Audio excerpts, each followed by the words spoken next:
সুপ্রভাত আমার সকল বন্ধুদের। তো আজ হলো 1 নভেম্বর আর ঠান্ডাও একটু একটু শুরু হয়ে গেছে। তো এইদিকে দেখো আমাদের একটু জায়গাতে বাবা কি সুন্দর পেঁয়াজের ক্ষেতি করছে। তো অল্প একটু এরিয়াতেই বাবা মানে পেঁয়াজ গাছ, তারপর ধনেপাতা, পালং শাক, মটর শাক, মূলা শাক, ডাঁটা শাক অনেক কিছু মানে নিজের ঘরের মানে খাওয়াটা চলে, মানে নিজের হাতে করে নিজের হাতে খেতি করে খাওয়াটা মানে খুবই মানে একটা ভালো লাগে। তো দেখো কি সুন্দর এখানে পালং শাক লাগিয়েছিল। তো এটা মানে হবে আরও কিছুদিন পর, আমি দেখাবো কি সুন্দর করে হয়, মানে সুন্দর রৌদ্র পড়ে, বাবা আবার পাইপ দিয়ে জলও দেয়। এগুলো হলো ধনেপাতা যেগুলো এখনও অঙ্কুরিত হয়ে উঠেছে জাস্ট। তো বাবা দেখো কি সুন্দর করে লাগাচ্ছে।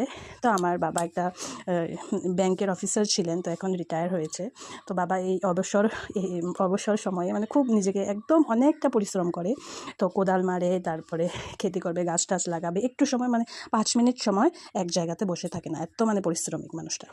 তো ওই জন্যই 70+ এজে আজও মানে এত ফিট রয়েছে, অ্যাক্টিভ রয়েছে।